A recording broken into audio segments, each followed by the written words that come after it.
கத்திரிக்காய் கொஸ்து வைக்கலாம். ஒரு 7-8 கத்திரிக்காய் இதுமாரி அரிஞ்சு வச்சுக்கணும். புளி போட போகிறோம், அதனால் 2 தக்காளி மட்டும் அரிஞ்சு வச்சுருக்கேன். வெங்காயம் எல்லாத்தையும் வேக வச்சுக்கலாம்.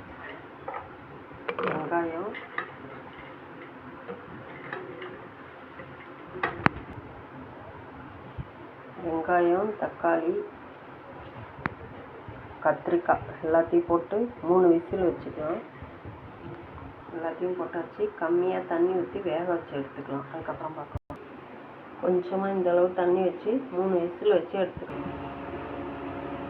ஹலோ ஃப்ரெண்ட்ஸ், இட்லி ஊற்றப்புறம் 5 கப் இட்லி அரிசி, 1 கப்பு உளுந்து போட்டு நல்லா உளுந்து கெட்டியாகவும் அரிசி கொஞ்சம் ரவா பதத்தளவு அரைச்சா நல்லாயிருக்கும். கடைசி வரைக்கும் ஏமே இருக்கும். மாவு தோசையும் நல்லாயிருக்கும். தனித்தனியாக தான் ஊற்றிருக்கேன்.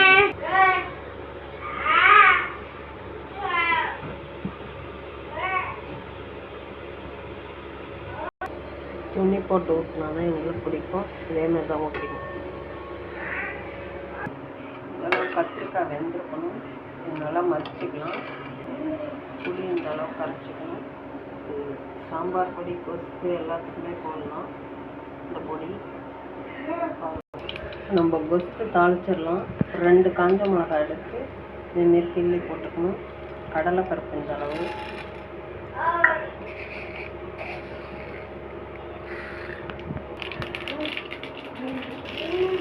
கருவேப்பிலை, வெங்காயம் எல்லாமே போட்டுக்கலாம். இந்த அளவு நல்லா வதங்கினோமே இப்போ புளி தண்ணி ஊற்றிக்கலாம்.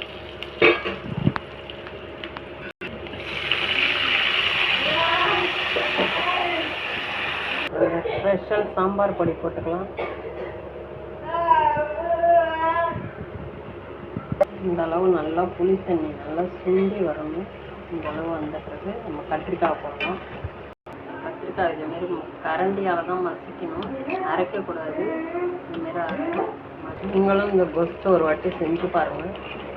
பிரியாணிக்கெலாம் டஃப்பு கொடுக்கும். அவ்வளோ டேஸ்ட்டாக இருக்கும். குண்டு குண்டாக இட்லி ஊற்றி இந்த கொஸ்தை வச்சு அப்படியே சாப்பிட்டு தான் பாருங்கள். அவ்வளோ டேஸ்ட்டாக இருக்கும். நீங்களும் செஞ்சு பாருங்கள்.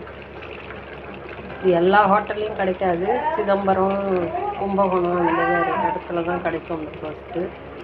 செம்ம டேஸ்ட்டாக இருக்கும். நீங்களும் செஞ்சு பாருங்கள். இட்லி வெந்துருச்சு, நம்ம எடுத்துடலாம்.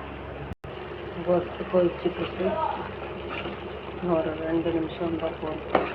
செம்ம டேஸ்ட்டாக இட்லி குண்டு குண்டாக ரெடி ஆகிடுச்சு. கொஸ்தும் ரெடி ஆகிடுச்சு. ஆஃப் பண்ணிக்கலாம்.